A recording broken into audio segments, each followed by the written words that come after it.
Delightful Sabbath po sa inyo lahat. Tayo po ay muling mag-aaral ng salita ng Diyos. Excited pa ba kayo mag-aaral ng salita ng Diyos?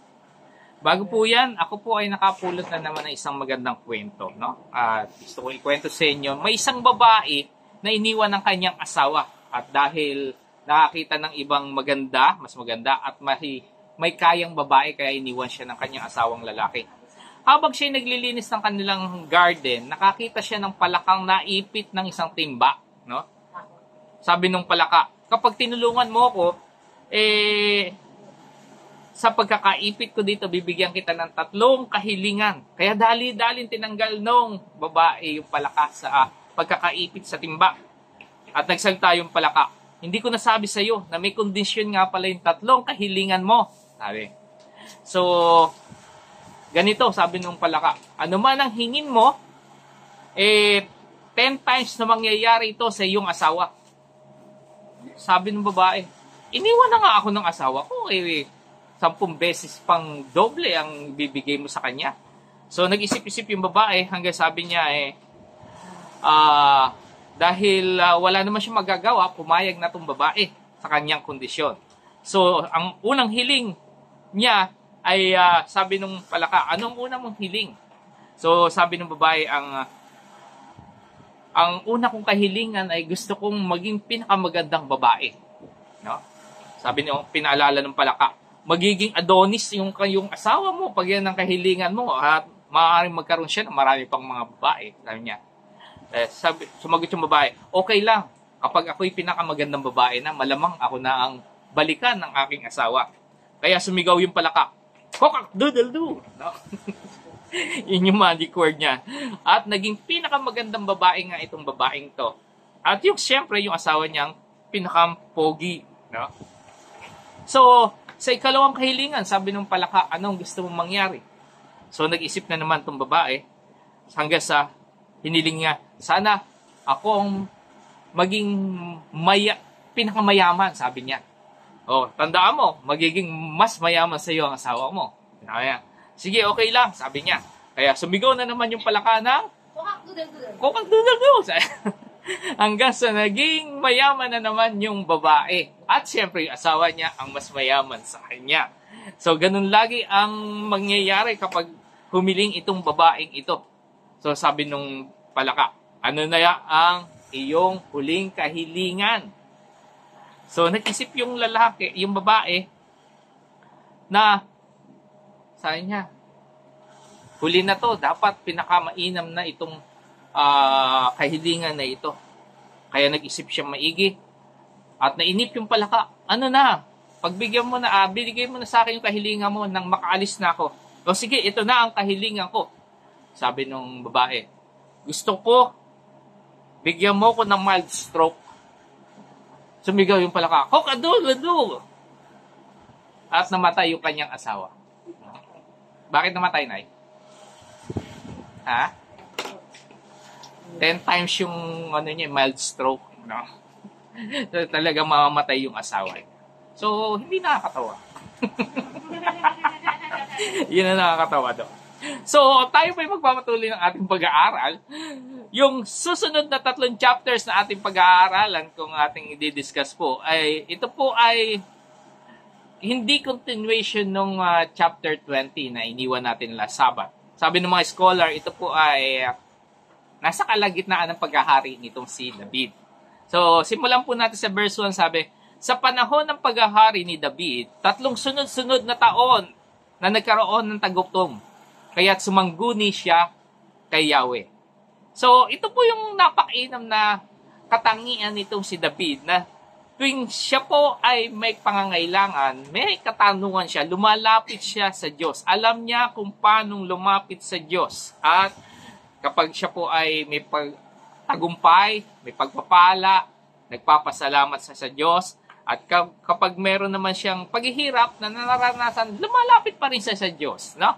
So sabi po doon sa 1 Samuel 23 verse 1 and 2 ng mga nakaraang panahon ng kanyang buhay, sabi, dumating ang araw na sinalakay ng isang pangkat ng mga Pilisteo ang Keilah at sinamsam ang trigo sa giikan. Nalaman ito ni David, kaya siya'y sumangguni kay Yahweh. Lalabanan ko po ba ang mga Pilisteyong to? Oo, sagot ni Yahweh. Labanan mo sila at iligtas mo ang mga Keilah, no?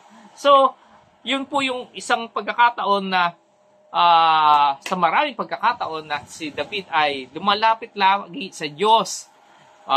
Nananalangin siya at kapag meron siyang nais na malaman at may nais siyang gawin. Isa pang pagkakataon sa 2 Samuel chapter 5 verse 19, sabi, sumangguni si David kay Yahweh. Lalabanan ko po ba yung mga Pilisteo? Matatalo ko po ba sila? Tanong ni David. Sumagot si Yahweh, lumusob ka at magtatagumpay ka. Kita nyo, hindi mayabang ito si David. Na bagamat magaling na itong si David, no? At natalo niya na nga si Goliath, pero bagamat sa tingin niya, siguro sa sarili niya, kaya niyang talunin yung mga kalaban, nagtatanong pa rin siya kung magagapi niya ang kalaban at ang Diyos naman ay tumutugon sa kanya. So, ito yung dalawang pagkakataon, sa maraming pagkakataon, na si David ay nagtatanong sa Diyos. At nakakatuwa, hindi naman siya nadidisappoint, no? Dahil alam niya very well na ang Diyos na kanyang pinaglilingkuran ay isa God na tumutugon ng kanyang panalangin. So, the first life lesson that we're going to take away is the word approach. Ano yung approach na ito? Lumapit, no? So, may tatlo tayong letter A. Actually, itong approach na to ay maaring, or paglapit sa Diyos ay napag-aralan na natin sa maraming pagkakataon dahil ito lagi ang ginagawa ni David nung siya po ay namubuhay. So, yung isa lamang na isang bagay o isang tao na mahirap i-approach ay yung isang taong masama ang ugali, di ba? At masamang tao. Buti na lamang ang Diyos ay approachable. Very good siya at very approachable. Madali siyang lapitan at hindi tayo bibiguin tuwing tayo po ay lumalapit sa Kanya. So, napag-aralan na po natin itong salitang ito from time to time dahil si David nga ay laging nagtatanong sa Diyos at lagi niyang hinahanap ang Diyos. At tuwing hinahanap ni David ang Diyos, kanya naman pong natatagpuan ng Diyos. Sabi nga ng Diyos sa Jeremiah 29 verse 13, "You will seek me and find me when you seek me with all your heart." So napakainam po na tayo po ay lumalapit sa Diyos, hahanapin natin siya ng buong puso po natin. Sa pamagitan ng Urim and Tumim, no? Na ito si Abiathar na pare, nalalaman po nila yung kalooban ng Diyos tuwing sila po ay lumalapit. Tuwing hinahanap po ni David ang kalooban ng Diyos, siya po ay ginagabayan ng Diyos at siya po ay iniingatan. Ang Diyos po ay nakikinig at tuwing tayo po ay lumalapit sa Kanya. Kagaya ng sabi ng Psalms 34 verse 4, "I sought the Lord and He answered me. He heard me and delivered me from my fears." Sabi nung awit, actually talata po yun.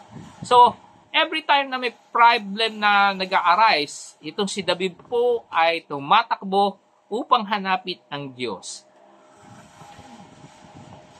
At itong si David naman po ay nakikinig lagi naman sa tuwing nagsasalita ng Diyos. Tuwing nag-instruct ang Diyos, nakikinig siya at ginagawa niya ito accordingly. Kung paanong sabihin ng Diyos, pinakikinggan niya.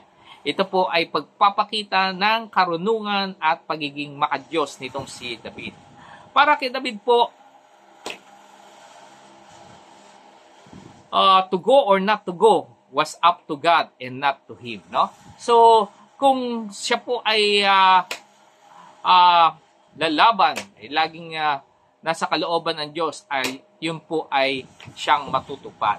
So, naalala ko po yung pinag-aralan natin before, far before ng kamatayan nitong si David, sa kanyang linya or mga anak na sumunod sa kanya. Itong si Jehoshaphat, kung matatandaan niyo po, ay naging hari ng Huda.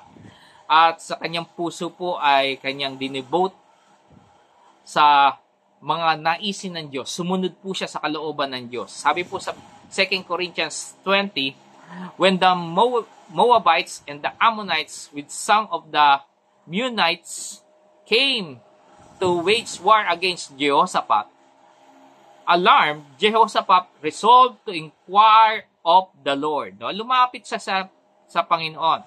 He proclaimed a fast for all Judah. All the people of Judah came together to seek help from the Lord. Jehoshaphat appointed men to sing to the Lord and to praise Him for the splendor of His holiness. No? So, makikita po natin dito, nag-inquire, lumapit sila, hinanap nila yung kalooban ng Diyos. Ito yung kasama sa mensahe kanina, di ba? Na sa pananalangin. So, ito po yung nagpapakita sa atin, nagtuturo sa atin na tayo po ay dapat mag-approach sa Diyos. No? Una sa lahat, dapat, hindi sa huli. Hindi po siya parang, ano tawag doon? Na bumbero na tinatawagan lang po natin kapag may sunog. O doktor kapag tayo may sakit. Dapat lagi natin siyang nilalapitan, tinatanong sa lahat ng bagay na ating ginagawa. Ang paglapit po sa Diyos ay pagpapakita ng ating pagtitiwala sa Kanya. So, at ang pagtitiwala naman po ay nagbibigay ng kaluguran sa ating Diyos. So, wag nating kikipin ang mga problema na meron tayo. Ang Diyos ay may pagnanais na tumulong sa atin. Sabi nga sa 1 Peter 5:7, cast all your anxieties on Him because He cares for you. Nagmamalasakit po ang Diyos sa atin at tuwing tayo po ay lumalapit sa Kanya. Ang nakakalungkot nga lang pong sa isipin ng tao ay madalas na nagtitiwala, no? Lumalapit sa kanyang kapwa-tao. Kapag dumadating ang mga problema sa kanya, naghahanap siya ng katugunan sa ibang mga kaibigan nila. At kadalasan sila po ay nambibigo. Sabi po sa Isaiah 31 verse 1, woe to those who go down to Egypt for help, who rely on horses, who trust in the multitudes of the chariots, and in the great strength of their horsemen. But do not look to the Holy One of Israel, or seek help from the Lord. So, nakakaawa daw po yung tao na hindi hinahanap ang Diyos, hindi lumalapit sa Diyos, at hindi humihingi ng tulong sa Diyos. Kapag kaawa-awa raw yung tao na nagtitiwala lamang sa kanyang kakayanan, kaawa-awa raw yung tao na nagtitiwala sa kanyang sarili o kung ano ang meron siya. So, wag po tayong ganon, magtiwala po tayo sa Diyos, lagi tayong lumapit sa Kanya, mag-approach tayo tuwing tayo po ay may pangangailangan. Truly, ang Diyos naman po ay tumutugon nga po na tumutugon sa tuwing si David po ay lumalapit sa Kanya. No? Kaya sa pagpapatuloy po ng verse 1, sabi, ito ang kanyang tugon. Ito yung tugon ng Diyos. Maraming buhay ang inutang ni Saul at ang kanyang sambayanan. No? Sapagkat pinatay niya ang mga Gibeonita. Ang mga Gibeonita ay hindi buhat sa lahi ng Israel. Sila ay mga nakatira sa lahi ng mga Amoreo na pinangako ang hindi lilipulin ng mga Israelita. Ngunit sila ay sinikap lipulin ni Saul dahil sa pagmamalasakit niya para sa taga-Israel at Huda. Pinatawag ni David ang mga Gibeonita at tinanong, ano ang maipaglilingkod ko sa inyo upang mapagbayaran ang kasalanan sa inyo ng aming bayan, na nang sa gayon ay mapawi ang inyong galit at basbasan ang sambayan ni Yahweh. Sumagot sila, ang sama ng loob namin kay Saul at sa kanyang sambayan ay hindi kayang tumbasan ng ginto at pila, ngunit ayaw rin namang naming pumatay ng sinuman sa Israel. Kung gayon, ano ang dapat kong gawin para sa inyo? Tanong ni David. Sumagot sila, hinangad po ni Saul na iyon na ubusin ang lahi namin sa Israel. Kaya ibigay ninyo sa amin ng 7 sa mga lalaking mula sa kanyang angkan at bibitayin namin sila sa Gibeon sa harap ng ni Yahweh. Sige, ibibigay ko sila sa inyo, sagot ni David. Ngunit dahil sa sumpa ang ginawa ni David at Jonathan, iniligtas niya si Mephibosheth. No? Na Sister Leng, niligtas nitong si David, hindi niya sinama itong si Mephibosheth na apo ni Saul kay Jonathan. Ang ibinigay ng hari ay sina Armoni at isang Mephibosheth din ang pangalan, mga anak ni Saul kay Rispa na anak niya ni Aya, at ang 5 anak ni Adriel kay Merab. Si Merab ay anak ni Saul at si Adriel na may anak ni Barzillai na taga Meholat. Ang binigay ni David sa mga Gibeonita ang 7 ito at sila'y sama-samang binigti sa bundok sa harapan ni Yahweh. Nangyari ito nang nagsisimulang anihin ang sibada. So, Sister Leng, nung Israel po, no, Sister Leng ay pinangunahan pa ni Joshua, no, na puksain o i-destroy yung city ng Jericho at ng Ai. Nalaman ito ng mga Gibeonita. At sa kanilang takot, sila po ay pumunta kay Joshua na para humiling na sila po ay i-spare, na huwag patayin. No? At sabi po sa Joshua 9:15, kaya't nakipagkasundo sa kanila si Joshua at nangako na hindi sila papatayin. Sang-ayon din sa kasunduan ng mga pinuno ng Israel. So ito po ay isang treaty, isang kasunduan na very lasting, panghamatagalang po ito. Pero itong si Haring Saul, binrake niya. Anong tawag doon? Hindi niya tinupad yung treating yun at pinagpapatay niya ang mga Gibeonita. Ito po ay isang serious offense sa harap ng Diyos, sa kautusan ng Diyos. Ito po yung nasusulat sa Numbers 30 verses 1-2. Sabi po, sinabi ni Moises sa mga pinuno ng bawat lipi ng Israel, ito ang utos ni Yahweh. Kung kayo'y mayroong panata kay Yahweh, huwag kayong sisira sa inyong pangako. Kailangan to pa rin ninyo ang bawat salitang binitiwan ninyo. So, ang Diyos, kanyang perfect timing, na-remember niya yung kasunduan na ibinigay dito sa mga Gibeonita na hindi sila mapapatay. So, ang nangyari, ginutom sila ng Diyos. No? Ang Israelita ay nakaranas ng 3 taon na tagutom para mapansin nila David na sila po ay may problema sa harap ng Diyos. So, the second life lesson that we're going to take away is the word atonement. Ano yung atonement na? Pagbabayad sala. No? Tayo po ay binayaran ng Diyos sa ating mga kasalanan. Inatone tayo ng Diyos. So, si Haring Saul, nag-commit ng kasalanan. Binali niya yung kasunduan. Pinatay niya yung mga Gibeonita. Ang kasalanan, lagi na naman natin alam na kapag ginawa natin, ito po ay may equivalent na punishment. No? May parusa po ito sa harap ng Diyos tuwing tayo po ay nagkakasala sa Kanya. At ito po ang batas ng Diyos with regards to pagpatay. No? Sabi po sa Leviticus 24:17-21, ang sino man pumatay sa kapwa ay papatayin din. Yung pala no? Papatayin din. Kung hayop naman ang pinatay niya, papalitan niya yon. Kapag buhay ang inutang, buhay rin ang kabayaran. Alam natin yan. Ang makapinsala sa kapwa ay pipinsalain din tulad ng kanyang ginawa, baling buto sa baling buto, mata sa mata, ngipin sa ngipin. Kung ano ang ginawa niya, ganyan din ang gagawin sa kanya.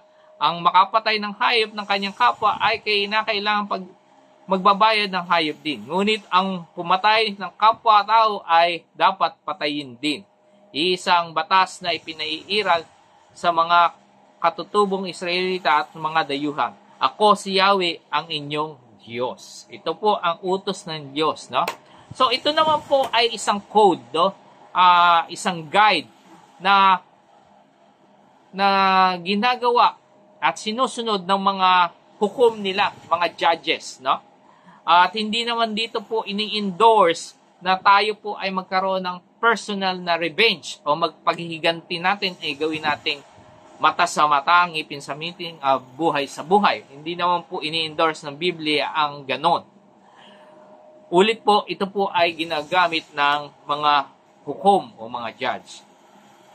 So, sabi po sa Romans 12:19, mga minamahal, huwag kayong maghihiganti, ipaubayan ninyo iyon sa galit ng Diyos, sapagkat nasusulat, akin ang paghihiganti, ako ang gaganti, sabi ng Panginoon.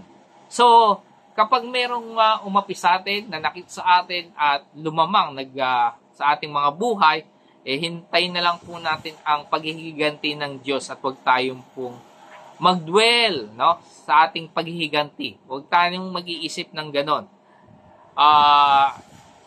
Isipin lagi natin kung paano ang Diyos ay nag-atone ng ating mga kasalanan, no? Binayaran niya ang ating pagkakasala sa pamamagitan ng pagkakapako ng Panginoon sa krus. So, kahit na napakahalaga ng buhay ng Panginoon, kanyang pinagkaloob upang ang ating mga kasalanan ay mapatawad. Kaya wag naman po tayong maghihiganti dahil ito po ay sa Panginoon. Hintayin na lang natin ang paghiganti ng Panginoon. Sabi po sa verse 10, sa buong panahon ng anihan hanggang dumating ang tag-ulan, si Rispa na anak ni Aya ay hindi na umalis sa kinaroroonan ng mga bantay. Gumawa siya ng isang silungang sako sa ibabaw ng isang malaking bato at binantayan ng mga bangkay upang hindi makain ng mga ibon at ng mailap na hayop. Nang mabalitaan ito ni David, pinakuhan niya ang bangkay ni Saul at ni Jonathan sa mga pinuno ng Jabes Gilead. Ninakaw ng mga ito ang bangkay ni Saul at Jonathan sa Betsan na ibinitin doon ng mga Pilisteo noong araw na sila ay mapatay sa Gilboa. Pinakuhan nga niya ang mga bangkay nila Saul at Jonathan at isinama sa mga bangkay ng 7 binigti sa bundok. Sapagkat pagkatapos dinala nila ito sa libingan ng kanyang amang si Kish sa lupain ni Benjamin sa Sela. Ang lahat ng inutos ng hari ay natupad at mula noon dininig ng ni Yahweh ang kanilang dalangin para sa bansa. So pagkatapos pong i-atone, nung nagkaroon ng atonement o pagbabayad sala sa kasalanan nitong si Saul sa mga Gibeonita, ang galit ng Diyos ay nag-die down, nawala, no? Nakalma ang Diyos, no? Sa unang bahagi po ng verse 14 sabi, mula noon dininig ni Yahweh ang kanilang dalangin para sa bansa. So, ang Diyos po kapag siya po ay nalugod sa kung ano man ang nangyari, ang effect po nito ay ang Diyos ay muling lilingunin tayo. Titingnan muli tayo ng Diyos at aalagaan niyang muli tayo. So, the third life lesson that we're going to take away is the word answer. No? Napakasimpleng salita. O sagot o tugon. No? So, yung first part ng story ay tinuruan tayo na ang Diyos po ay tumutugon o sumasagot sa ating mga katanungan kapag tayo po ay lumalapit sa Kanya.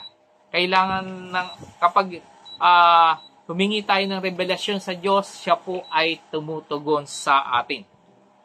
Pero kapag tayo po ay nagkakasala, ang Biblia po ay madalas at paulit-ulit na sinasabi na siya po ay tumatalikod sa atin, sa ating pagkakasala. Sabi po sa Isaiah 59:1 and 2, surely the arm of the Lord is not too short to save, nor his ear too dull to hear.